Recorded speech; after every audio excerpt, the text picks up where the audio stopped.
హరి ఓం.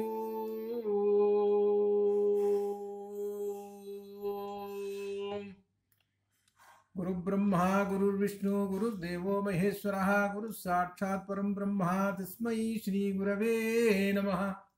జ్ఞానానందమయం దేవో నిర్మలస్ఫటికాకృతిం ఆధారం సర్వవిద్యానాం హయగ్రీవముపాస్మహే.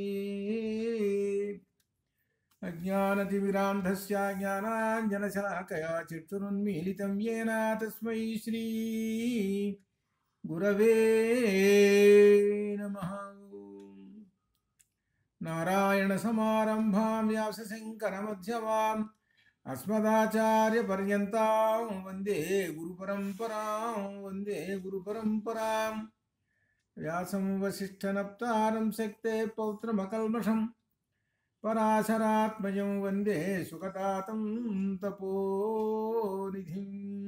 వ్యాసాయ విష్ణురూపాయ వ్యాసరూపాయ విష్ణవే నమో వై బ్రహ్మనిధయే వాసిష్ఠాయ నమో నమః. నమోస్తు తే వ్యాస విశాలబుద్ధే ఫుల్లారవిందాయత పత్రనేత్రా येन त्वया भारततैलपूर्णः प्रज्वालितो ज्ञानमयप्रदीपः. अचतुर्वदनो ब्रह्माद्विबाहुरपरो हरिः अफाललोचनः शम्भुः भगवान् बादरायणः. ॐ शन्नो मित्रस्यं वरुणः शन्नो भवत्वर्यमा शन्न इन्द्रो बृहस्पतिः शन्नो विष्णुरुक्रमः. नमो ब्रह्मणे नमस्ते वायोः त्वमेवं प्रत्यक्षं ब्रह्मासि त्वामेवं प्रत्यक्षं ब्रह्म वदिष्यामि ऋतं वदिष्यामि सत्यं वदिष्यामि तन्मामवतु तद्वक्तारमवतु अवतु माम् अवतु वक्तारम्. ॐ शान्ति शान्ति शान्तिः. परब्रह्मणे नमः. ॐ ब्रह्मसूत्र भाष्यम् अध्ययनं करिष्यामहे. अत्र भूमा यत्र नान्यत् पश्यति नान्यत् शृणोति नान्यत् विजानीति स भूमा इति छान्दोग्योपनिषत् वचने यत्र इन्द्रियेषु शब्दादिविषयान् न पश्यति अतः भूमा इति अर्थम्. अतः भूमा भूमा इति अर्थात् आत्मा इति अर्थं भावम्. अत्र भगवद्गीता श्लोकाः अनुसन्धत्ते. न कर्तृत्वं न कर्माणि नादत्ते ईश्वरः सर्वभूतानां ज्ञानेन तदज्ञानम् इत्यादि श्लोकाः अनुसन्धत्ते. अतः कार्यकारणम् इति भावम् अत्र प्रधानम् अस्ति. కార్యకారణములు మరలా వస్తూ ఉన్నాయి ఇక్కడ 149వ సూత్రం నుంచి. ఇక్కడ భావేచ ఉపలబ్ధేహి భావము అనేటువంటి దాని కారణము అని చెబుతున్నాడు. ఉపలబ్ధేహి కార్యం కనబడటం వల్ల రెండును అభిన్నములే అని సూత్రం చెబుతున్నారు. కారణము కార్యము రెండును అభిన్నములే అని అర్థం చెబుతున్నారు దీనిలో. అనే ఇప్పుడు కారణం ఉన్నప్పుడే కార్యము ఉన్నది. రెండు కారణం అంటే ఇప్పుడు పరమాత్మ అని కారణము చెప్పాము. కార్యం ఏమిటి? కుండ. అక్కడ కుండ ఉన్నది, కుమ్మరి ఉన్నాడు. ఆ కుమ్మరి ఉన్నాడు కనుకనే కుండ వచ్చింది అనగా ఈ కుండ అనేటువంటి కార్యం. ఈ కారణమేమో కొమ్మరి. అట్లనే పరమాత్మ కారణం, ఈ జగత్తు కార్యం. ఈ పరమాత్మ ఉండటం వల్లనే ఈ జగత్తు వచ్చింది. కాబట్టి ఈ రెండిటికి అవినాభావ సంబంధం ఉంది. అది లేనిదే ఇది లేదు, ఇది లేనిదే అది లేదు. కాబట్టి కార్యం లేదే కారణం లేదు, కారణం లేదే కార్యం లేదు. కాబట్టి రెండు అభిన్నములే ఒకటే అని చెప్పటం అనేటువంటి దీనిలో సూత్రంలో చెబుతున్నారు. అది రెండును అభిన్నములే, కార్యకారణములు రెండును అభిన్నములే. అందుకని ఇందులో మట్టి అనేటువంటిది ఉపాదాన కారణం. ఆ కుండ తయారు చేయడానికి మూలం ఏమిటి? మట్టి కదా. ఆ మట్టి. అప్పుడు కార్యం తయారైపోయింది, ఒక పని తయారైంది. అదేమిటి? ఘటం తయారైంది. మట్టి వలన ఘటం వచ్చేసింది. ఒక ఉదాహరణ చెప్పాం. ఇంకో ఉదాహరణ కూడా చెబుతున్నారు ఇట్టనే. దారాలు ఉన్నాయి, చాలా దారాలు. ఈ దారాలతోటి ఏం చేశాము అని అంటే వస్త్రాన్ని నేశారు. వస్త్రం ఇంత ఉన్నదండి, ఇంత పెద్దది, ఒక 4 మీటర్లది. ఈ వస్త్రం ఇంతది తయారు కావటానికి మూలం ఏమిటి? దారాలు. దారాలు లేనిదే ఆ వస్త్రం తయారు కాదు. ఆ దారాలు ఉన్నాయి కాబట్టి వస్త్రం తయారైంది. ఇప్పుడు ఒక విశేషం చెబుతున్నాడు. కుమ్మరిలోని చోట కుమ్మరి లేడు, అక్కడ ఒక కుండ ఒకటి పెట్టాము. కుండ అనేటువంటిది ఏమిటి? కార్యము. ఆ కార్యం కనబడుతున్నది ఒకటి. ఇంకా ఉదాహరణలు. అగ్ని ఆరిపోయింది, శుభ్రంగా పోయింది, ఊరక పొగ వస్తున్నది అంటే అగ్ని లేదు అక్కడ. అక్కడ కుండ ఉన్నది, కుమ్మరి లేడు. అక్కడ పొగ వస్తున్నది, అగ్ని లేదు. ఎందుకు చెబుతున్నాం? ఎత్ర ధూమా తత్ర అగ్ని అని చెప్పావు కదా. ఎక్కడైతే పొగ వస్తున్నదో అక్కడ అగ్ని ఉన్నదని చెప్పావు కదా. అగ్ని లేదు, ఉత్త పొగ ఉన్నది అంతే. ఇలా ఇటువంటివి ఒక చిన్న చిన్న అనుమానమైనటువంటి వ్యాఖ్యానాలు చేస్తుంటారు. అవి సరికాదు అని చెబుతున్నాడు. అవి సరికాదు, సామాన్యమైన వ్యాఖ్యానాలు. కాబట్టి ఇక్కడ ఏమనుకోవాలంటే అతను ఎందుకు చెబుతున్నాడనంటే కుండ ఉన్నది, కార్యం ఉన్నది కాబట్టి కారణం లేదు, బ్రహ్మం లేడని అనుకుంటామే. కాదయ్యా, ఉన్నాడు అని చెప్పటం. దానిలో అంతా ఉదాహరణగా చెప్పాడు, జనరల్గా సామాన్యంగా చెప్పాడు. అలా అనుమానపడతామేమో కాదని చెప్పి ఈ విషయంలోకి వస్తున్నాడు. ఏమిటంటే దారాలు ఉన్నాయి, ఈ దారాల వలన వస్త్రం తయారైంది. ఇప్పుడు వస్త్రంలో దారాలు దానికి మూలమైనవి క్రమంగా కనపడుతూ ఉన్నాయి. ఆ దారాలన్నీ కనపడుతున్నాయి. దారాలు ఉండటం వల్లనే కదా ఈ వస్త్రం తయారైంది అనేటువంటి విషయం తెలుస్తున్నది. ఇది అట్లనే ఇంకా మళ్ళీ పోలికలు చెబుతున్నాడు. అగ్ని ఉన్నది, అగ్నిలో రోహితం అంటే ఎరుపు కనపడుతున్నది. అగ్నిలో మనకు అంత క్రితం చెప్పాడు. అగ్నిలో ఎరుపు, నీళ్లల్లో తెలుపు, భూమిలో నలుపు, ఇటు 3 వర్ణాలు చెప్పుకుంటూ వచ్చాడు. అట్లనే ఇక్కడ కూడా ఏం చెబుతున్నాడంటే అదే విషయాన్ని అగ్నిలో లోహితం ఎరుపు, శుక్ల అంటే నీళ్లల్లో తెలుపు, కృష్ణ అంటే భూమిలో ఉన్నటువంటి నలుపు. ఇవి కూడా రూపములు గోచరము. ఇవి కనపడుతూ ఉన్నాయి. వాటిల్లో అగ్ని చూస్తున్నాము, దానిలో ఎరుపు కనపడుతున్నది. అట్లనే నీళ్లల్లో తెలుపు, అట్లనే భూమిలో నలుపు కనపడుతూ ఉన్నది. ఇకపోతే వీటన్నిటికీ మూలం ఏంటి తెలుసుకోవాలి అనేటువంటిది ఉంటే ఇప్పుడు చెబుతున్నాడు. అగ్ని అని అంటున్నామండి. అక్కడ అగ్ని అంటే ఎర్రంగా కనపడుతున్నది కదా. కనపడుతున్నది కాబట్టి మనం ఇక్కడి నుంచి అంత దగ్గరికి పోతాం. ఆ ఎరుపు వలన ఏమవుతుందని అంటే అది ప్రకాశమానమయ్యి మన కంటికి గోచరమయ్యి ఇది అగ్ని అనే సంగతి తెలుసుకొని అగ్ని దగ్గరికి పోయినాం. అగ్ని మండుతూ ఉన్నది. దానికి రోహితం అనేటువంటి గుణం ఉంది. రోహితం అంటే ఎరుపు అనేటువంటి గుణం ఉంది. ఇప్పుడు అగ్ని అని తెలుసుకున్నాము. ఆ తర్వాత ఏం మొదలుపెట్టాడనంటే ఈ అగ్నికి మూలం ఏమిటి అనేటువంటిది మొదలుపెట్టాడు. ఇప్పుడు కుండ ఉన్నది, కుండకు మూలం ఏమిటి అని మొదలుపెట్టాడు. మట్టి అని తెలుసుకున్నాడు. మరి మట్టికి మూలం ఏమిటి అని ప్రశ్న వేసుకున్నాడు. ఇక వరుసగా ప్రశ్నలు వేసుకుంటున్నాడు. మట్టి అంటే భూమి కదా, భూమి. సరే, భూమికి మూలం ఏమిటి అని ప్రశ్న వేసుకున్నాడు. నీళ్ళు అన్నాడు. నీళ్ళకి మూలం ఏమిటి? అగ్ని. అగ్నికి మూలము వాయువు. వాయువుకి మూలము ఆకాశము. ఆకాశానికి మూలము పరమాత్మ. ఎక్కడికి పోయినాడు? చివరికి అంత దూరం పోయినాడు. అంటే అర్థం ఏంటి? మనకి ఇందులో తైత్తీరోపనిషత్తులో చెప్పినటువంటి వచనం ఏం చెప్పారు? ఆత్మనః ఆకాశ సంభూతః, ఆత్మనః ఆకాశ సంభూతః.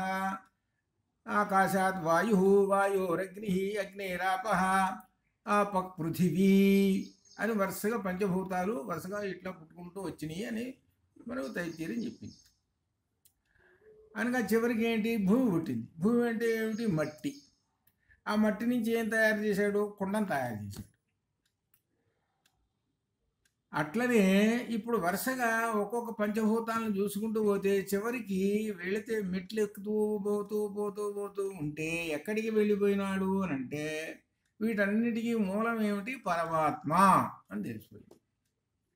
అందుకనే ఇప్పుడు మనం అన్నం తినేటప్పుడు అన్నపు మెతుకుని ఇట్లా చేతిలో పెట్టుకొని ఈ అన్నపు మెతుకునికి మూలం ఏమిటి అని అర్థం చేసుకుంటే ఎక్కడికి పోతాము అని అంటే పరమాత్మ దగ్గరికి పోతాం.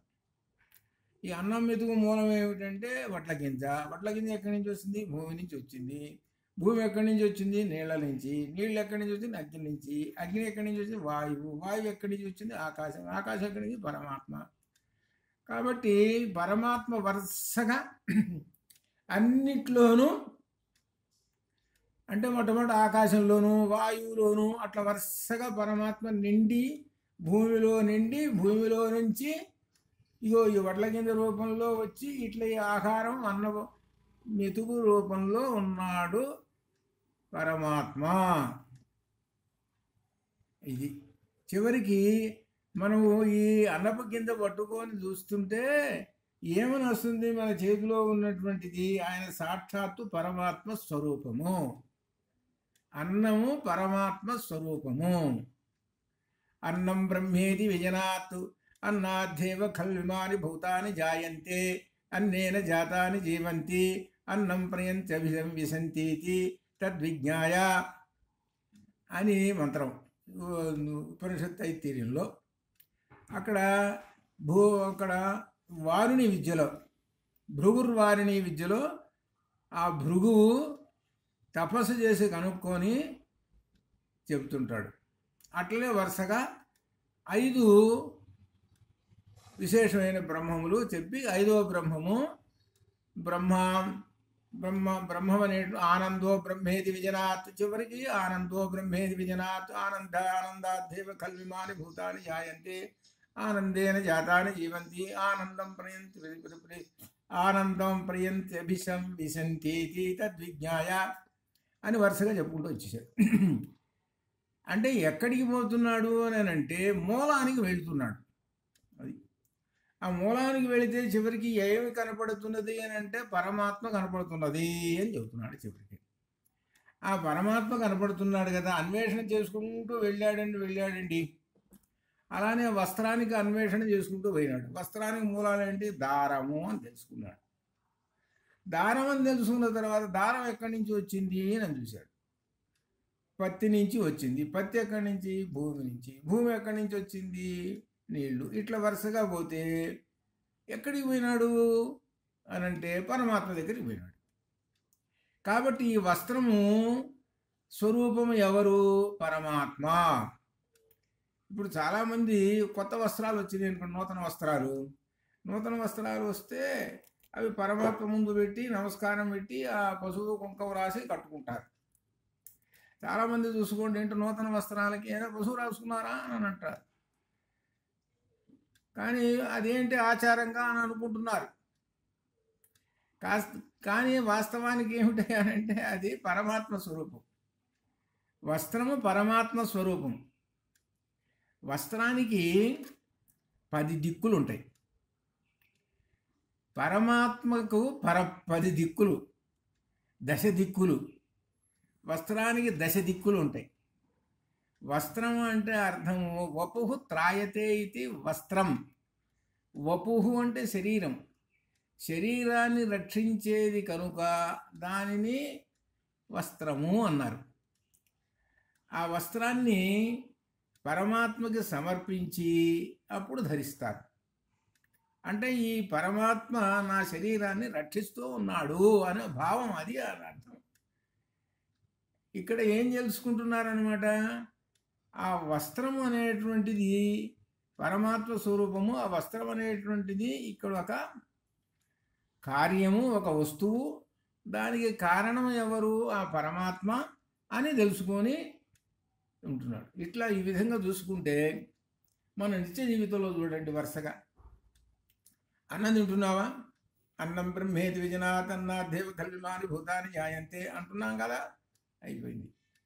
అన్నం తిన్నంత మాత్రం సరిపోయిందా? అసలు వస్త్రం లేకుండా ఎట్లా? కాబట్టి వస్త్రం అనేటువంటిది ఏంటి? పరమాత్మ స్వరూపం. వస్త్రాన్ని ధరిస్తున్నాం, పరమాత్మ స్వరూపం. ముందు కట్టుకోవడానికి బట్ట, తినటానికి తిండి అన్నారు చూడండి. అంటే ఏమిటి? రెండు మనం నిత్య జీవితంలో పరమాత్మని ఎలా సేవిస్తున్నామో చూడండి. ఇది అందుకని మనిషికి మొట్టమొదటి రెండు కావాల్సినవి ఏమిటి? తిండి, బట్ట. ఇది రెండు పరమాత్మ స్వరూపాలు, అది తెలుసుకోండి అని ఇందులో చెబుతూ ఇక దీనికి మూలమైనటువంటి అసలు విషయంలోకి వెళ్ళిపోతున్నాడు. ఇప్పుడు ఇంతవరకు మనకు అర్థమైంది,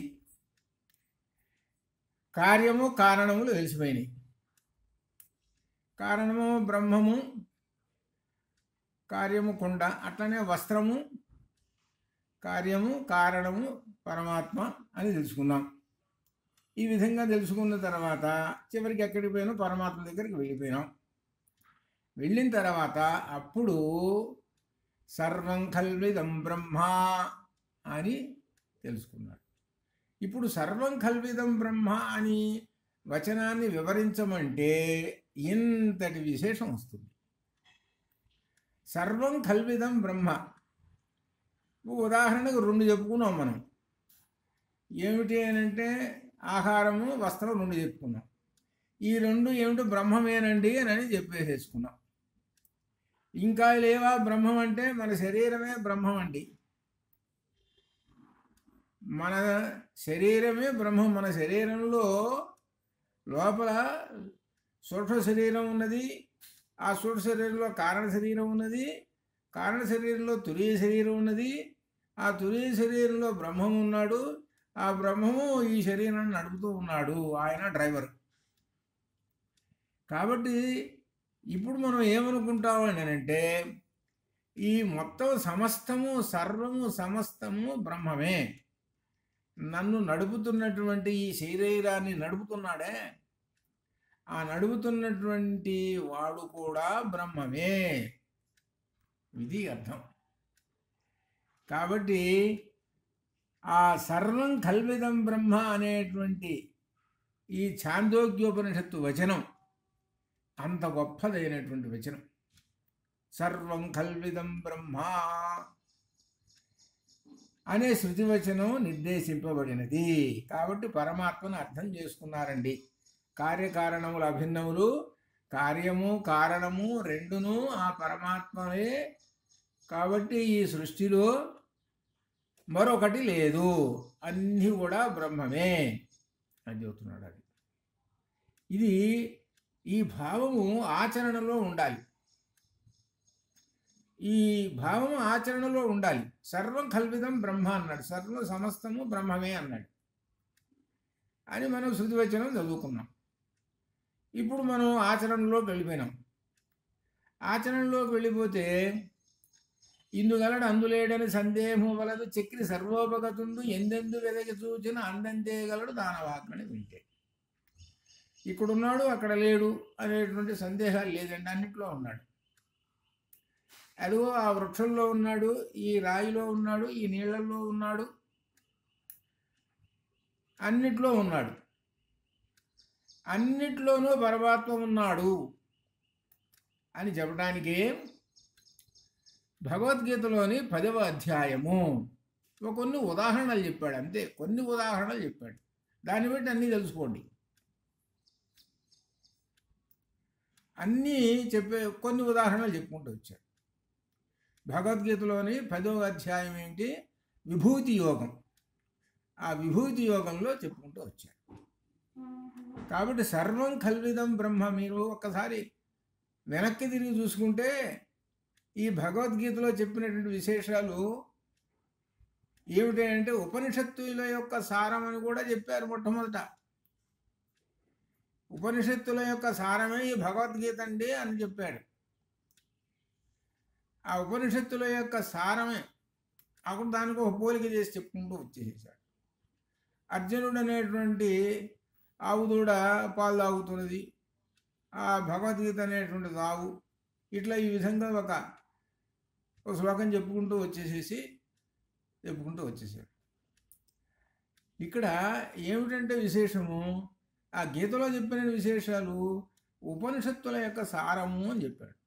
కొంత వరకు ఉపనిషత్తుల యొక్క సారం దానిలో ఉన్నది. అన్నీ లేవని చెప్పలేం కానీ, ఎందుకంటే ఉదాహరణకి చాందోగ్యం చాలా పెద్దది, బృహదారణ్యకం చాలా పెద్దది, అంత విశేషాలు కొంచెం ఉన్నాయి, మిగిలిన అన్నీ కూడా ఎక్కువ ఉన్నాయి దానిలో.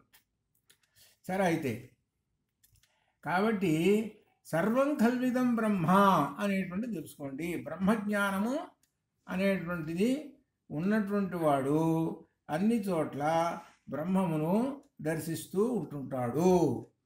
ఇది అర్థం. ఒక ఆయన, మా గురువులు కానీ వాళ్ళు కానీ ఆ పాఠాలు చెప్పేటప్పుడు ఇప్పుడు కూడా గుర్తనమాట. ఏది శాస్త్రం చెప్పేటప్పుడు, వ్యాకరణ శాస్త్రం చెప్పేటప్పుడు, ఆ శాస్త్రం చెప్పేటప్పుడు ఆ గంట సేపు ఆ శాస్త్రమునందు నిమగ్నమయ్యి, ఇక్కడ అర్థం అన్యము ఆలోచించకుండా ఆ శాస్త్రం చెబుతుంటుంటే అప్పుడు ఏమైనా అనిపిస్తుంది అని అంటే బ్రహ్మము అనిపిస్తుంటుంది. అది అర్థం. ఈయనలో చెబుతున్నటువంటి ఏమిటి అని అంటే బ్రహ్మము చెబుతున్నాడు, పరమాత్మ చెబుతున్నాడు అని అనిపిస్తుంది. కేవలం ఇది శరీరం అనేటువంటిది ఉపయోగించుకొని బ్రహ్మము చెబుతున్నాడు అని అర్థం. ఆ బ్రహ్మము ఈ జ్ఞానాన్ని ఉపదేశిస్తున్నాడు అనేది గురు బ్రహ్మ, గురు విష్ణు, గురుదేవ మహేశ్వర. అంత విశేషం అనమాట. మనం ఆ భావంలోకి వెళ్ళిపోవాలి. అట్లా అనమాట. అది అలా తెలుసుకున్నప్పుడు మనం ఆచరణలోకి వచ్చేస్తాము అని చెప్పడం. ఇదంతా ఎప్పుడంటే ఉండేది అతనికి ఆచరణలో నిష్ఠ ఉన్నప్పుడే ఉంటుంది. నిష్ఠ అంటే అర్థం ఏమిటి? బ్రహ్మజ్ఞానమునందు ఆసక్తి, ఇంట్రెస్ట్. బ్రహ్మజ్ఞానమునందు ఆసక్తి, ఇంట్రెస్ట్ ఉన్నప్పుడే నిష్ఠ ఏర్పడుతుంది. ఆ నిష్ఠ ఏర్పడినప్పుడే గురువులు చెప్పినటువంటి వాక్యాలను మననం చేసుకుంటాడు, శృతి వచనాలను మననం చేసుకుంటాడు, ఆ పరమాత్మను దర్శనం చేసుకుంటుంటాడు. ఇది అనమాట. ఇది నిష్ఠలోకి వెళ్ళిపోతాడు. నిష్ఠ అంటే అర్థము బ్రహ్మజ్ఞానమునందు ఆసక్తితో ఉన్నటువంటి వాడిని నిష్ఠ అంటారు. అది తర్వాత ఇంక అయిపోయిన తర్వాత ఇంకా కార్యకారణముల గురించి ఇంకా చెబుతున్నారు. 150 సూత్రంలో సత్వాచ్య అవరస్య చ, మరియు అవరస్య కార్యము, సత్వాత్ చ అవరస్య, అవరస్య కార్యము, సత్వాత్ ఉత్పత్తికి పూర్వము కారణ రూపంలో ఉన్నది కనుక కార్యకారణములు వేరు కాదు, అభిన్నములే అని చెబుతున్నాడు. ఇక్కడ ఏంటి? కార్యము ఒకటి, అవరస్య కార్యం. సత్వాత్ అంటే ఉత్పత్తికి పూర్వము కారణ రూపంలో ఉన్నది అంటే అర్థం ఏంటి? కుండ తయారు కాలేదు, కుండ అప్పటికేం తయారు కాలేదు, అసలు ఏ లేదు, శూన్యం అనుకుంది అక్కడ. ఇక్కడ ఏం చెబుతున్నాడు? కుండ తయారుగా ఉత్పత్తికి పూర్వము కారణ రూపంలో ఉన్నది. కారణ రూపం అని అంటే అర్థం ఏమిటి? బ్రహ్మములో ఉండిపోయింది. ఆ కుండ బ్రహ్మంలో ఉండిపోయింది అంటే బ్రహ్మంలోనే. బ్రహ్మం అనేటువంటిది ఏమిటి? కారణము, కార్యం అనేటువంటిది వస్తువు. ఈ కారణంలోనే ఈ కార్యము, వస్తువు కూడా ఉన్నది. ఇప్పుడు వేరు కాదు అని చెబుతున్నాడు. అది బ్రహ్మములోనే ఈ జగత్తు ఉన్నది అని చెబుతున్నాడు. అంతే, చివరికి ఏం లేదు, ఈ బ్రహ్మంలోనే ఈ జగత్తు ఉన్నది అని అర్థం. ఆ జగత్ అంతటా మనకు దీనిలో చెబుతాడు, భాగవతం చివరి స్కంధంలో వస్తుంది. జగత్తంతా ఆ పరమాత్మ యొక్క ఉదరంలోకి వెళ్ళిపోయిందిట. ఉన్నట్టు మొత్తం వెళ్ళిపోయిందిట. అంటే జగత్తు మనకి ఏం కనపడుతున్నది అంటే స్థావర జంగమాలు కనపడుతున్నాయి, అరణ్యాలు, కొండలు, నదులు, ఇట్లా ఈ విధంగా. అవి ఉన్నది ఉన్నట్టుగా లోపల పొట్టలోకి వెళ్ళిపోయినట్ట. పొట్టలో శుభ్రంగా అట్లా కూర్చొని ఉన్నట్టు. అవి వాటితోటి పాటుగా మార్కండేయుడు కూడా వెళ్ళిపోయినట్ట పొట్టలోకి. భాగవతం చివరి స్కంధంలో ఉంది. లోపలికి వెళ్ళిపోయిన తర్వాత ఆ మార్కండేయుడు అంతక్రితం ఎట్లయితే ఈ జగత్తులో తిరుగుతున్నాడో అట్లనే లోపల కూడా తిరుగుతూనే ఉన్నట్ట, చూస్తూనే ఉన్నట్ట. దానిలో భాగవతంలో వస్తుంది. ఆ మార్కండేయుడు కూడా ఉదరంలోకి వెళ్ళిపోయినాడు. ఎందుకంటే మార్కండేయుడికి చిరంజీవి అనేటువంటి ఒక వరం ఇచ్చేసేసాడు కదా. ఆయన లోపల కూర్చొని అన్నీ ఈ లోకాలన్నీ చూస్తూ కూర్చున్నట్ట. మళ్ళీ ఆయన పరమాత్మ సృష్టి చేయడం మొదలుపెట్టాట. అప్పుడు లోపల ఉన్నటువంటివన్నీ కూడా బయటకు వచ్చేసాయి. వాటితో పాటు ఈ మార్కండేయుడు కూడా బయటకు వచ్చేసాడు అని మనకు భాగవతంలో వస్తుంది. అంటే ఏమిటనమాట ఇక్కడ తెలుసుకోవాల్సింది, ఈ జగత్తు ఏ విధంగా ఉన్నదో ఆ విధంగా మరలా ఉత్పత్తి అవుతూనే ఉన్నది. ఆ ఉత్పత్తి కావటానికి ముందేంది ఆయన ఉదరంలో ఉంది. అంటే జగత్ అనేటువంటిది కుండ, అంటే కార్యం ఆయన పొట్టలో ఉంది. కాబట్టి జగత్తు మొత్తం ఆయనలోనే ఉన్నది అది వస్తుంది. కాబట్టి ఈ కార్యకారణములు రెండూ ఆయనేను అని చెప్పటం. అది కార్యకారణములు రెండును ఆయనేను అని చెబుతున్నాడు. ఇది చెబుతున్నాడు. ఇప్పుడు జగత్తంతా ఇప్పుడు ఏముంది? శూన్యము. అక్కడ ఏం లేదు, కొండలు లేవు, వస్తువులు లేవు, జగత్తు లేదు, ఏం లేదు. అన్నీ ఎక్కడికి పోయినాయి? స్వామివారి పొట్టలో ఉండిపోయినాయి. కాబట్టి ఇప్పుడు శూన్యం ఇదంతా. ఇక్కడ ఒక విశేషం కూడా చెప్పుకుంటూ వస్తున్నాడు. కొంచెం సూక్ష్మంగా అర్థం చేసుకోవాలి. ఇది ఇక్కడ విశేషం చెప్పుకుంటూ వస్తున్నాడు అనమాట. ఏమిటనమాట? దీనిలో ఛాందోగ్యోపనిషత్తులో ఉన్నటువంటి ఒక వచనం చెప్తూ వస్తున్నాడు. జగత్తు ఉత్పత్తికి పూర్వమే ఈ సమస్త జగత్తు కారణ రూపంలో ఉన్నది. కారణ రూపం అంటే పరమేశ్వరునిలోనే ఉన్నది నేను చెబుతున్నాడు. పరమేశ్వరునిలోనే ఉన్నదండి అని చెబుతున్నాడు. దీనికి సత్ ఏవా, సదేవ దాన్ని విడదీసుకోండి. సత్ ఏవా సౌమ్య. సౌమ్య అంటే బుద్ధిమంతుడా, అంటే శిష్యుణ్ణి ఉపదేశించి చెబుతున్నాడు. శిష్యుణ్ణి సౌమ్య అన్నాడు గురువుగారు. బుద్ధిమంతుడా. సత్ ఏవా, సత్తు మాత్రమే. ఇదం అగ్రం ఆసీత్. ఇదం అగ్రం, ఈ జగత్తుకి ముందు ఆసీత్ ఉండెను. ఈ జగత్ ఉత్పత్తికి ముందు పూర్వము సత్తుగానే ఉన్నది. పరమాత్మ సత్తుగానే ఉన్నాడు అని చెప్పి. ఇంకా బృహదారణ్యకోపనిషత్తు ఏమంటున్నది? ఆత్మావా ఇదం ఏక ఏవ అగ్ర ఆసీతు. ఆత్మావా, ఆత్మ అంటే పరమాత్మ. ఆ పరమాత్మ ఇదం ఏకం, ఈ ఒక్క ఆ పరమాత్మయే అగ్రం మొట్టమొదట ఆసీతు ఉండెను. పరమాత్మయే మొట్టమొదటి ఉన్నాడండి అని ఆయన అదే చెబుతున్నాడు. పరమాత్మయే మొట్టమొదటి ఉన్నాడు అని చెబుతున్నాడు. అని చెబుతూ చెప్పి ఇంకేమంటున్నాడు? మూలం సత్తు, సత్తులో లేనిది దాని నుండి పుట్టదు. ఇక్కడ ఋగ్వేదం ఏం చెప్పింది? ఏకం సత్ విప్రాక్ బహుధా వదంతి.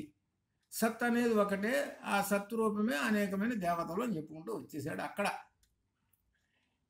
ఇక్కడ కూడా ఏం చెబుతున్నాడంటే అసలు సత్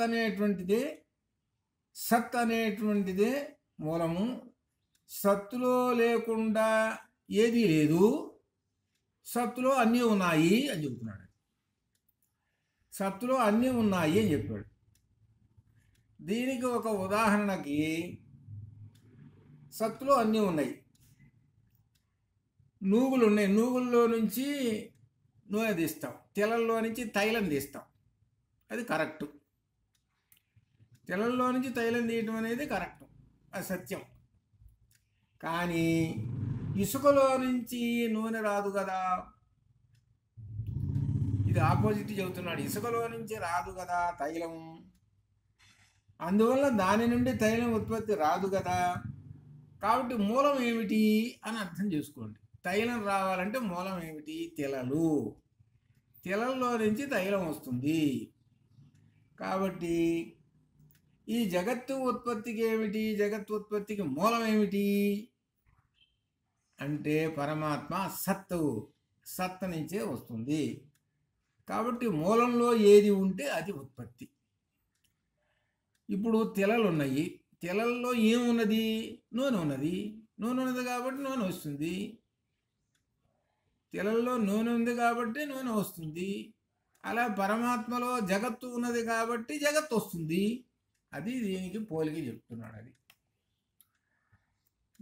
తిలల్లో ఏముందో అదే బయటకు వస్తుంది, లేనిది రాదు కదా. అలానే పరమాత్మలో ఉన్నటువంటి జగత్తు బయటకు వస్తున్నది. కాబట్టి మూలంలో ఏది ఉంటే అది ఉత్పత్తి, అది బయటకు వస్తున్నది. మరొకటి రాదు. కారణమైన బ్రహ్మము త్రికాలములలో సత్రూపములో ఒకటిగానే ఉంటుంది. కార్యము కారణము రెండు ఒకటిగా ఉన్నది. కార్యకారణములు రెండు బ్రహ్మమేను. అది ఎప్పుడూ సత్తుగానే ఉంటూనే ఉంటుంటుంది త్రికాలములలో అని చెబుతున్నాడు. త్రికాలములు అంటే మనకు తెలిసినటువంటివి భూత భవిష్యత్ వర్తమాన కాలం. కాబట్టి ఎన్నటికి అసత్తు కాదు. అసత్తు కాదంటే లేదు అని అర్థం. కాబట్టి బ్రహ్మము లేదు అనేటువంటిది లేదండి. కారణమైన బ్రహ్మములోనే సత్వము, జగత్తులోని సత్వము ఒక్కటే. కారణమైనటువంటి బ్రహ్మములోనే ఈ సత్వము అని అంటే ఈ ప్రకృతి, ఈ జగత్తు ఉన్నది అని చెబుతున్నాడు. కనుక కారణమైన జగత్తు కారణమైన బ్రహ్మమునకు వేరు కాదు, రెండు ఒకటేను. ఈ జగత్తు ఈ బ్రహ్మము ఒకటే అని చెబుతున్నాడు. ఇక్కడ చివరికి ఏం చెబుతున్నాడయ్యా అని అంటే, చివరికి సారాంశం ఏం చెబుతున్నాడయ్యా అని అంటే, దీనిలో కార్యకారణములు వేరు కాదండి, ఒకటే అని చెబుతున్నాడు. కారణము నుంచి కార్యము వస్తూ ఉన్నది. కారణములో ఏదైతే ఉన్నదో, పరమాత్మలో ఏదైతే ఉన్నదో అదే వస్తున్నది. పరమాత్మలో ఉన్నది ఏమిటయ్యా అంటే జగత్తు. ఆ జగత్తు వస్తున్నది. ఉదాహరణకి తిలలు ఉన్నాయి. తిలల్లో నూనె ఉన్నది, నూనె వస్తుంటుంది. ఇంకో రెండోది రాదు కదా అని ఇక్కడ చెప్పటం ఏమిటనమాట. చివరికి ఈ పరమాత్మ నుండే ఈ జగత్తు వస్తున్నది అని చెప్పటం. దీనికి మనకు ఇంత క్రితం తైత్తీరియ మంత్రం కూడా చెప్పాడు. ఆత్మనః ఆకాశ సంభూత, అక్కడ వరుసగా చెప్పుకుంటూ వచ్చేసేసి భూమి చివరికి చెప్పాడు. అగ్నేరాపహ, ఆపక పృథివీ చెప్పి ఆ పృథివీ నుంచే అన్నీ వస్తున్నాయి. పృథివీ నుంచే సమస్త ప్రాణులు వస్తున్నాయి. ఆ ప్రాణులకు సమస్త ఆహారము వస్తున్నది. ఆ పృథివీ నుంచే సమస్తము అన్నీ వచ్చేసేస్తున్నాయి. కాబట్టి ఈ పృథివీకి మూలం ఏమిటి? పరమాత్మ అని తెలుసుకున్నాడు. ఆ పృథివీ ఈ సమస్తమైనటువంటి స్థావర జంగమాలకు నిలయమైనటువంటి. ఇట్లా ఈ విధంగా మనకు మూడు లోకములు చెబుతున్నాడు. భూహు భువః సువః. ఇది మూడు లోకములు. భూహు భువః సువః. ఈ మూడు లోకములు కూడా అన్ని కూడా పరమాత్మ నుండే వచ్చాయి అని చెబుతున్నాడు. చివరి లయం అయిపోయేటప్పుడు ఇవన్నీ కూడా లోపలికి వెళ్ళిపోతాయి, మళ్ళీ వస్తుంటాయి. ఇది చెప్పటం. అది చెప్పిన తర్వాత ఇక 151వ సూత్రంలో ఒక విశేషంలోకి మనల్ని ఒక పెద్ద దీనిలోకి సందేహంలో పడేస్తున్నాడు. జాగ్రత్తగా అర్థం చేసుకో. తైత్తీరియ ఉపనిషత్తులోకి వెళుతున్నాడు. 151లో అసత్ వ్యపదేశాత్, అసత్ వ్యపదేశాత్ న ఇతి చేత్ న ధర్మాంతరేణ వాక్యశేషాత్. మనకు అక్కడక్కడ సూత్రాల్లో వాక్యశేషాత్ అని వస్తుంటుంది. వాక్యశేషాత్ అని అంటే ఉపనిషత్తులో చెప్పినటువంటి ఆ వచనములోని పదము అని అర్థం. వాక్యశేషాత్ ఆ ఉపనిషత్తులో చెప్పినటువంటి ఒక వాక్యశేషం ఉందండి. అది ఏమిటంటే అసత్. ఇది ఇక్కడ ఇప్పుడు మనం ఇంత క్రితం సూత్రంలో సత్వ అని చెప్పాను, సత్ చెప్పుకున్నాం. ఆ సత్ నుంచే అన్నీ వచ్చేసినాయి అని చెప్పుకున్నాం. సత్ నుంచే వచ్చేసినాయి. అందుకనే చాందోగ్యంలో ఉన్న సదేవ సౌమ్య అని చెప్పాడు. సదేవ సౌమ్య ఇదం అగ్రమాసీత్ అని చెప్పాడు. సత్ నుంచే అంతా వచ్చేసింది. సత్తే ముందు ఉన్నది. అగ్రం అంటే మొట్టమొదట అని అర్థం. సత్తే మొట్టమొదటి ఉన్నదండి, సత్ నుంచి వచ్చేసింది అని ఆ విధంగా మనకు ఆ పై సూత్రంలో చెప్పాడు. ఇక్కడికి వచ్చేటప్పటికి అసత్ అనే వాక్యశేషాన్ని పట్టుకున్నాడు. తైత్తీర్యంలో ఉన్నదని ఏం చెబుతున్నారు చూద్దాం. అసత్ వ్యపదేశాత్ జగత్ ఉత్పత్తికి పూర్వము కార్యము లేదని చెప్పడం వలన, జగత్తు ఉత్పత్తికి పూర్వం జగత్ ఇంకా పుట్టలేదు, కార్యము లేదని చెప్పడం వల్ల, కార్యములు అంటే వస్తువులు, అంటే కొండ లేదండి అంటే వస్తువులు లేదు, జగత్ ఇంకా ఉత్పత్తి కాలేదు. ఆ జగత్తు ఎక్కడి నుంచో ఉత్పత్తి అవుతున్నది అంటే పరమాత్మ నుంచే వస్తున్నదని మనం ముందు సూత్రంలో చెప్పుకుంటూ వచ్చేసాం.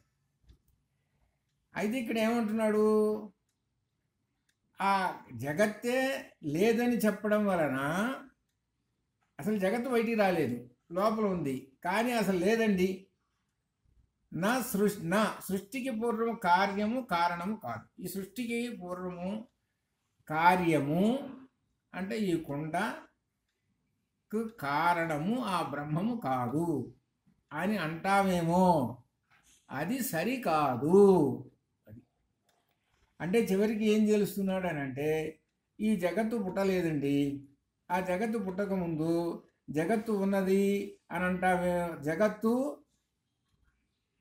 జగత్తు లేదు అని అంటామేమో, అది సరికాదు అది చెబుతున్నాడు. అది ఈ జగత్తు పుట్టకముందు జగత్తు లేదని అంటామేమో, అది సరికాదు అది చెబుతున్నాడు. అది చేతన అంతతోటి సగభాగం సూత్రానికి అర్థమైంది. సగభాగం ఈ జగత్తు పుట్టలేదండి, ఆ పుట్ట ముందు అంతక్రితమైంది ఉంది ఆయన పుట్టలో అని చెప్పుకుంటున్నాం.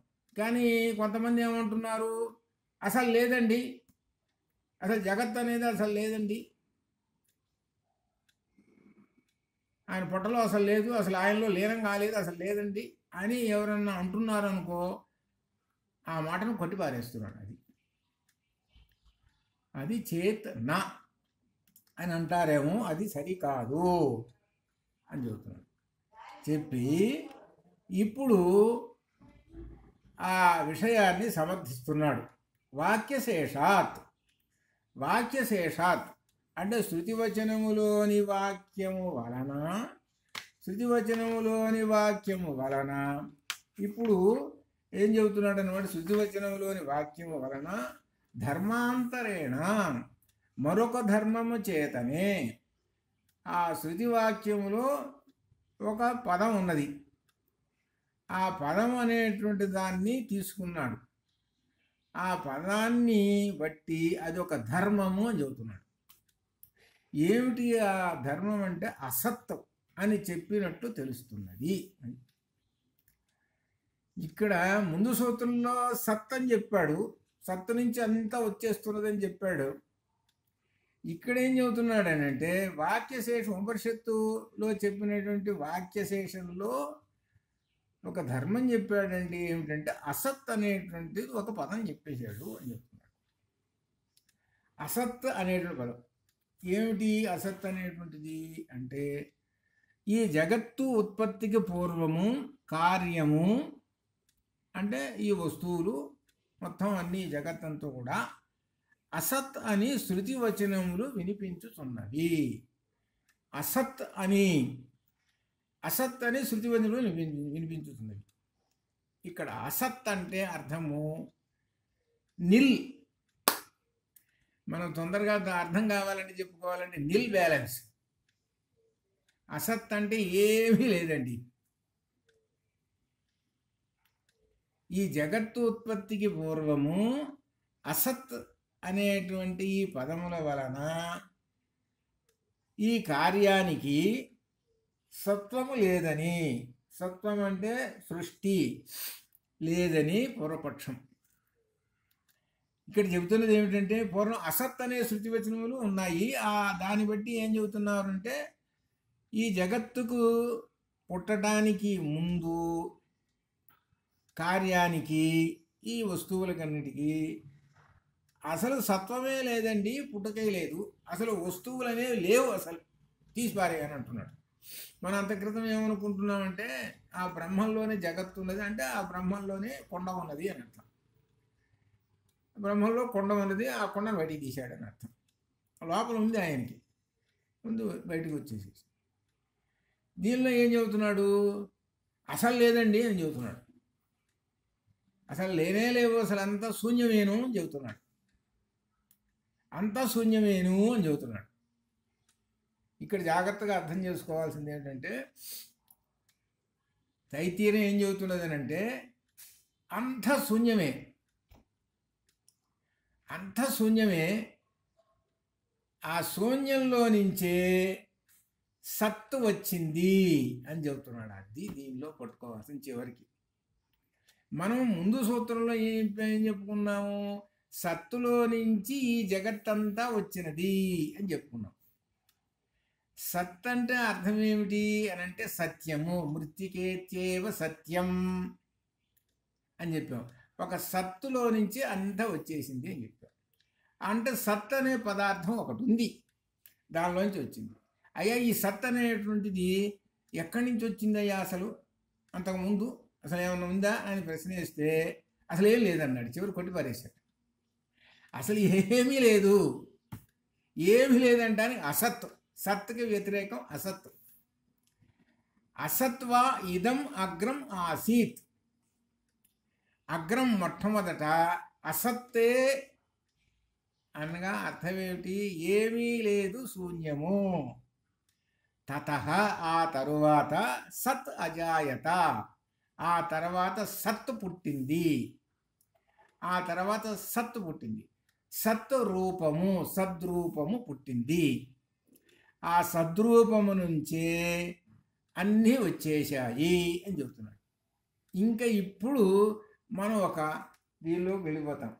ఆ సత్తు రూపములో నుంచే వచ్చినాయి అంటే ఈ సత్రూపము అసత్తులోంచి సత్తు పుట్టింది అంటున్నావే, ఇక్కడ హిరణ్య గర్భుడులో అనేటువంటి సద్రూపములోకి వస్తాం.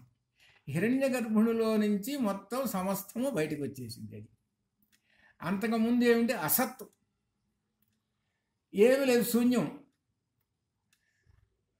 శూన్యం అన్నమాట, కేవలం శూన్యమే. ఆ శూన్యంలో నుంచి, అసత్తులో నుంచే సత్తు పుట్టింది అని తైత్తీర్యం చెబుతున్నది. ఇప్పుడు మనం దీనిలోకి వెళ్ళిపోదాం, ఆచరణలోకి వెళ్ళిపోదాం. ఆచరణలోకి వెళ్ళిపోతే భాగవతంలోకి వెళ్ళిపోదాం. భాగవతంలో గజేంద్ర మోక్షంలో ఆయన అంటాడనమాట. ఏదో ఆ గజేంద్రుడు ఆయన ఆ పరమాత్మని ప్రార్థిస్తున్నాడు. ఆ పరమాత్మ ఆయన ఎక్కడో వైకుంఠంలో ఉన్నాడు, అక్కడ కూర్చున్నాడు, ఇక్కడ కూర్చున్నాడు. సరే ఏవో అదంతా కథలు చెప్పుకుంటూ వచ్చేసాడు. సరే బాగానే ఉంది. ఆయన పరిగెత్తుకుంటూ వచ్చేసేట. ఆయన ఏమో చక్రం పరిగెత్తుకుంటూ వచ్చేస్తున్నదిట. ఆ లక్ష్మీదేవిట ఆమె కూడా, భార్య కూడా చెప్పకుండా, పెట్టకుండా పరిగెత్తుకుంటూ వస్తున్నట్ట. ఆయన యొక్క ఉత్తరీయంట ఆమె కొంగుకు తగిలిందిట. ఆ కొంగు తగిలితే ఆమె ముందుకు పోదామా వెనక్కి పోదామా అది ఇది రకరకాలుగా ఈ పోతన గారు తన ఇష్టం వచ్చినట్టుగా ఏంటి ప్రకృతిలో ఎట్లయితే ఉంటుందో అట్లా ఆ విధంగా ఆయన ఇష్టం వచ్చినట్టుగా రాసి పారేసి వీళ్ళందరినీ కూడా ఇట్లా చెప్పేట్టే చేశాడు. ఇదంతా ఏమిటంటే పచ్చి అబద్ధం. అలవైకుంఠపురంలో ఆ పచ్చి అబద్ధం. ఆ చక్రము పరిగెత్తుకుంటూ అదంతకన్నా పచ్చి అబద్ధం. ఏమీ లేదు, అసత్తు, అంతా అసత్తే.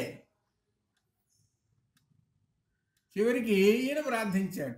ఏమని చివరి పదం వచ్చింది? కావవే ఈశ్వర, చివరి పదం అది. ఇక్కడ పట్టుకోవాలి అసలు. ఈశ్వర అని అంటే సమస్తము నిండి ఉన్నటువంటి వాడు, సమస్తము నిండి ఉన్నటువంటి వాడు. సర్వం కల్పితం బ్రహ్మ అన్నాడు. అది చివరి గజేంద్రుడు అన్నది, సర్వం కల్పితం బ్రహ్మ అన్నాడు. అది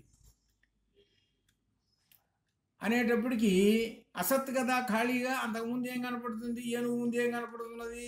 ఏనుగు గడుస్తూ కూర్చున్నాడు, ఏం కనపడుతుంది? శూన్యం, ఏమీ లేదు, శూన్యం, అసత్తు. ఆయనకేం కనపట్టలేదు. ఇప్పుడు ఒక్కసారిగా అసత్తులో నుంచి సత్రూపం బయటపడదు. అంటే ఆ విష్ణువు కనపడ్డాడు, చక్రం వేసేసేసే టకటక అయిపోయింది, నిమిషంలో అంతా అయిపోయింది, సద్రూపం అయింది, మళ్ళీ మాయమైంది, వెళ్ళిపోయింది, అంతే. అసత్తులోంచి సత్తు.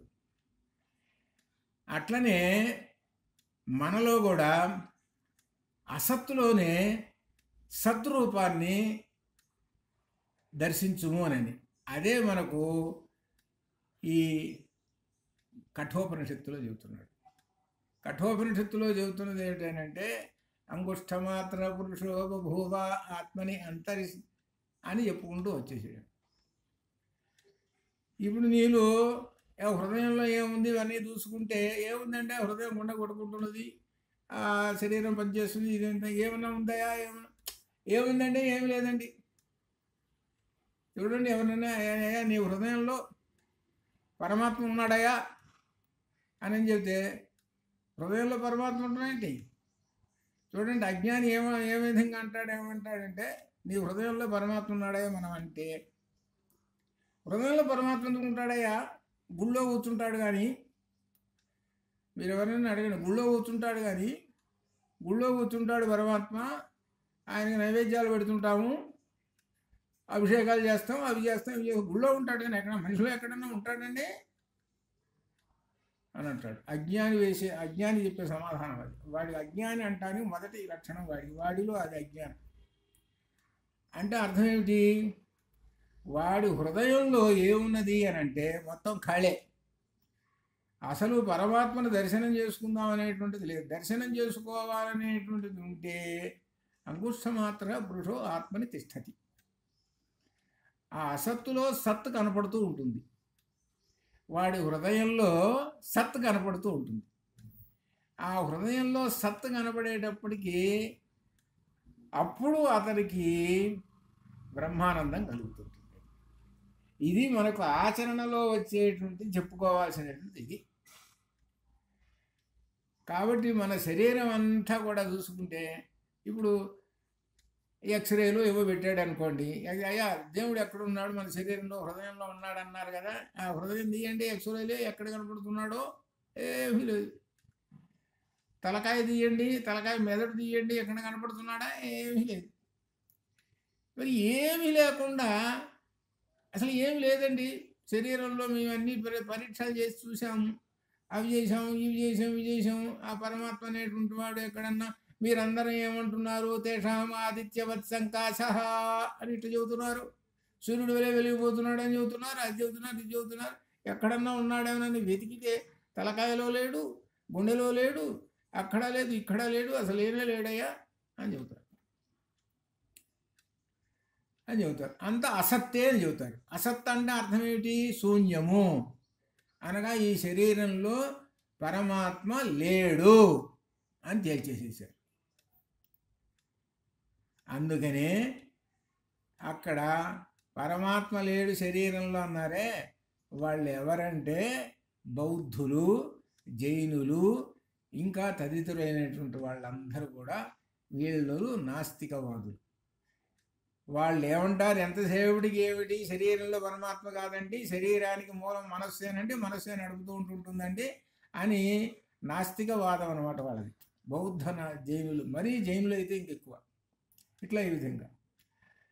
కాబట్టి మనం ఏమిటి, అసత్తులో నుంచి సత్తును దర్శించుము అనేటువంటి విషయాన్ని ఇక్కడ మనం ఆచరణలో పెట్టుకుంటే మన అసత్తులోనే ఉన్నాడు సత్తు, అసత్తులోనే సత్తు ఉన్నాడు అని చెబుతున్నాడు. అదే వేదం చెబుతున్నది. ఏకం సత్విప్రాహ బహుధా వదంతి. సద్రూపం ఒకటే. ఆ సద్రూపమే ఇంద్రుడని, అగ్ని, వరుణుడని రకరకములైనటువంటి దేవతలతోటి చెబుతున్నాం. అదే 11వ అధ్యాయం భగవద్గీతలో విశ్వరూప సందర్శనం.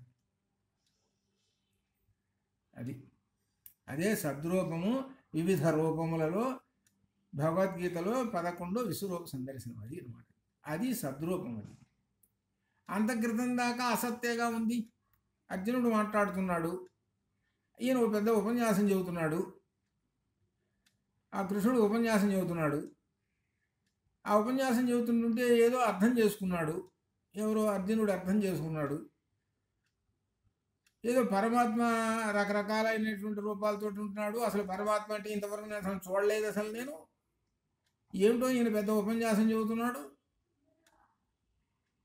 మరి అంతక్రితం పరమాత్మను చూసుంటే ఎందుకు అడుగుతాడు ఈయన? చూడలేదు కదా, ఏమిటబ్బా విశేషం? మరి కంటికి కనపడుతున్నాడా? మరి ఎక్కడ అసత్తు అంతా శూన్యమే, ఖాళీ. ఎక్కడ చూసినా జగత్తు కనపడుతున్నది, పరమాత్మ ఆయనకేం కనపడలేదు అట్టండి. ఇప్పుడు ఏదో పరమాత్మ అని ఉంటున్నాడు, చూద్దాం. అయ్యా పరమాత్మ అన్నారు, ఏదో చూపిస్తే ఒకసారి నీ రూపం ఏందో అని అన్నాడు. అప్పుడు అసత్తులో నుంచి సత్తు అంటాడు కనపడ్డది. అప్పటిదాకా అంతా అసత్యంగా ఉంది. ఎవరున్నారు? జగత్తు ఉంది. జగత్ అంటే ఏమిటో అటువైపు ఇటువైపు సైన్యం, వాళ్ళు వీళ్ళు, గుర్రాలు, ఏనుగులు ఇవన్నీ ఉన్నాయి. ఇప్పుడు ఒక్కసారి ఇవన్నీ ఏం కనపట్టాలని, ఏది ఈ సైనికులు వాళ్ళు వీళ్ళు ఎవరు కనపడతారు? కేవలం సద్రూపం కనపడుతున్నది, విశ్వరూప సందర్శనం కనపడుతుంది.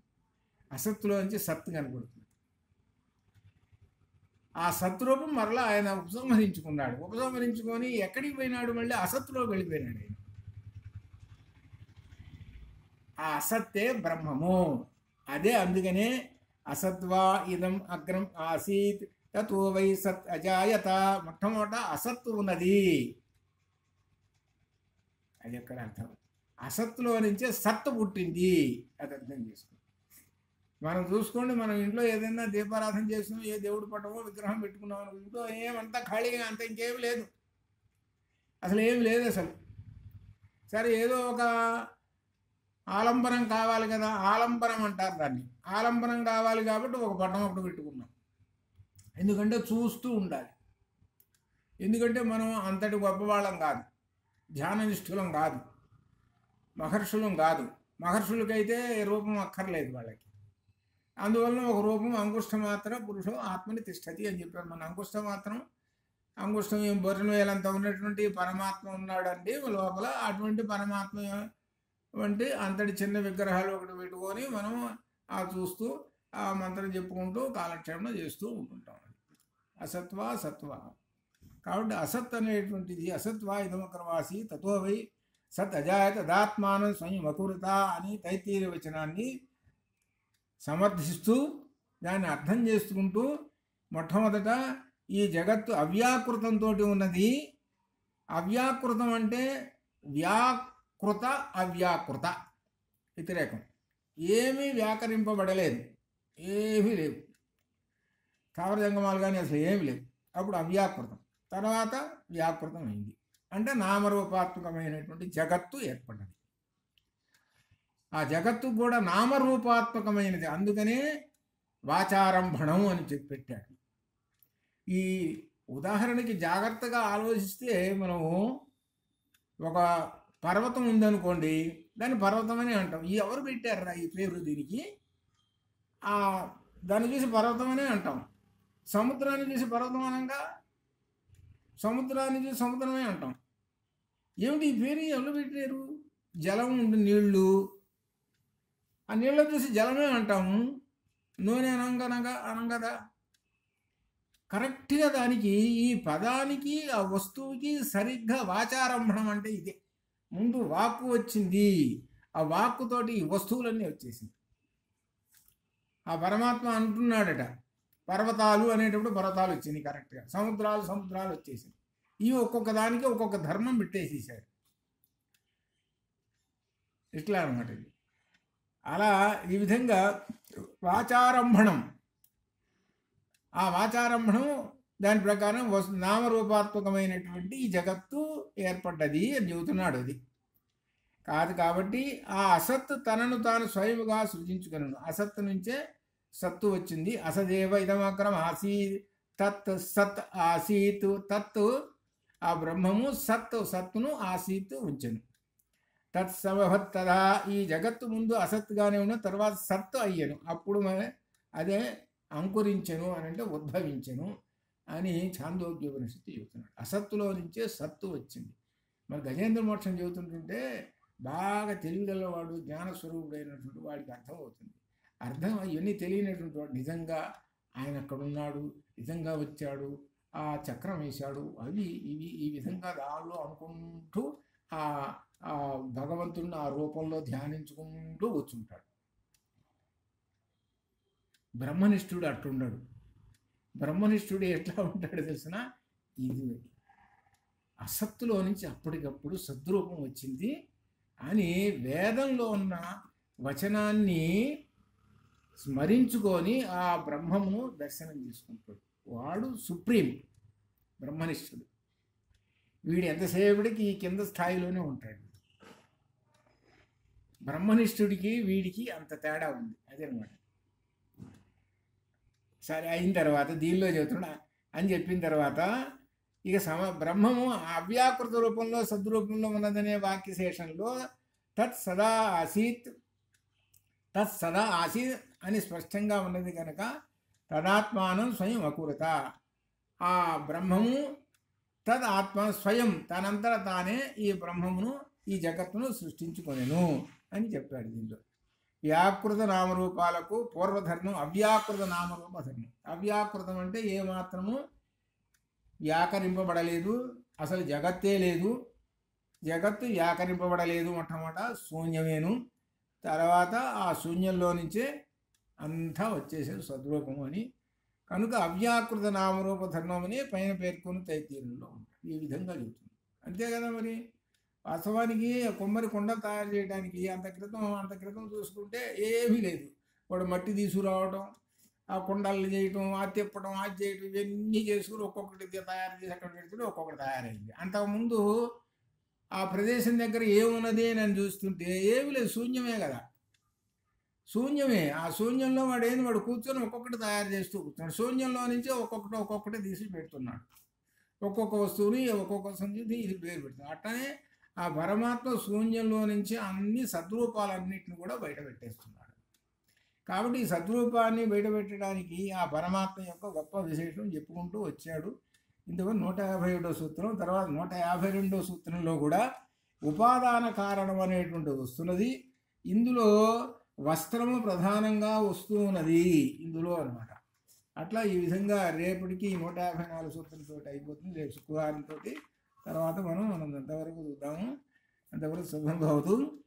ఓం పూర్ణమదః పూర్ణమిదం పూర్ణాత్ పూర్ణముదచ్యతే పూర్ణస్య పూర్ణమాదాయ పూర్ణమేవావశిష్యతే. అసతో మా సత్యమయ తమసో మా జ్యోతిర్గమయ.